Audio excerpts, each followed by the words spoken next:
नेताजी सुभाष चंद्र बोस एक ऐसा नाम जिसे आजादी की लड़ाई में सबसे निर्भीक क्रांतिकारियों में गिना जाता है। लेकिन क्या आपको पता है कि आजादी के बाद भी नेताजी और उनके परिवार को शक, निगरानी और उपेक्षा का सामना करना पड़ा। मीडिया रिपोर्ट्स बताती हैं नेहरू और नेताजी के बीच था टकराव।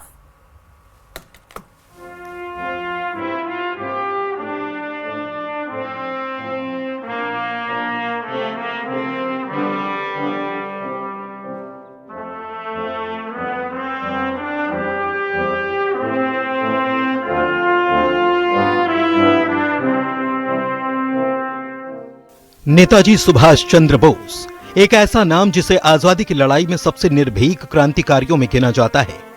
लेकिन क्या आपको पता है कि आजादी के बाद भी नेताजी और उनके परिवार को शक, निगरानी और उपेक्षा का सामना करना पड़ा। कहा जाता है कि देश के पहले प्रधानमंत्री जवाहरलाल नेहरू ने न सिर्फ नेताजी का राजनीतिक विरोध किया, बल्कि सत्ता में आने के बाद भी उनके योगदान को दबाने की कोशिश की। नेहरू ने किया नेताजी का राजनीतिक विरोध, नेताजी के योगदान को दबाने की कोशिश। वक्त था 1939 का। कांग्रेस में चुनाव हुए। अध्यक्ष पद पर सुभाष चंद्र बोस की जीत हुई और यही जीत कांग्रेस के भीतर बड़े टकराव की वजह बन गई। आरोप कि जवाहरलाल नेहरू और उनके समर्थकों के दबाव में ही नेताजी को इस्तीफा देना पड़ा। 1939 में कांग्रेस अध्यक्ष पद का चुनाव। नेताजी ने अध्यक्ष पद पर दर्ज की जीत। नेताजी की जीत से बने टकराव के हालात। समर्थकों के साथ नेहरू ने बनाया दबाव। नेताजी ने पद से दे दिया इस्तीफा।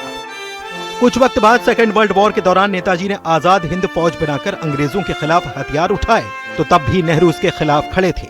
मीडिया रिपोर्ट्स बताती हैं कि अप्रैल 1942 में गुवाहाटी में नेहरू ने साफ कहा कि अगर नेताजी जापान की मदद से भारत आए तो वे उनसे भी लड़ेंगे। यही नहीं, नेहरू ने विदेशी मदद से आजादी की लड़ाई को गुलाम मानसिकता तक कह दिया और नेताजी और आईएनए को गुमराह बताया गया। गुवाहाटी में नेहरू जी ने दिया खुला बयान, जापान की मदद से नेताजी आए तो लड़ेंगे। विदेशी मदद को बताया गुलाम मानसिकता।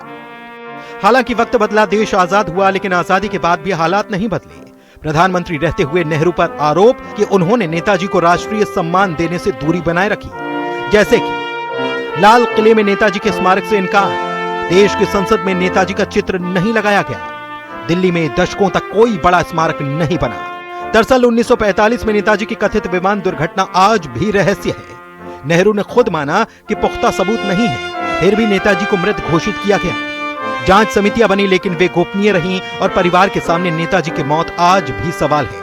मीडिया रिपोर्ट्स बताती हैं कि साल 1948 से 68 तक नेताजी के परिवार पर खुफिया निगरानी रखी गई। उनके घर भेजी जाने वाली चिट्ठियां खोली गई, यात्राओं पर नजर रखी गई, निजी बातों तक को रिकॉर्ड किया गया। विमान दुर्घटना का रहस्य बरकरार, नेताजी की मौत से नहीं उठा पर्दा, नेताजी के परिवार पर रखी गई नजर। 1948 से 68 तक खुफिया निगरानी, घर वालों की बातों को किया गया रिकॉर्ड। लेकिन आज जब नेताजी से जुड़ी फाइलें खुल रही हैं और उन्हें राष्ट्रीय सम्मान मिल रहा है, तो सवाल फिर उठ रहा है कि राजनीतिक प्रतिद्वंद्विता में एक महान क्रांतिकारी के साथ इंसाफ नहीं हुआ। क्या आजादी के बाद भी नेताजी को वो सम्मान नहीं मिला जिसके वे हकदार थे? Bureau report, news 18।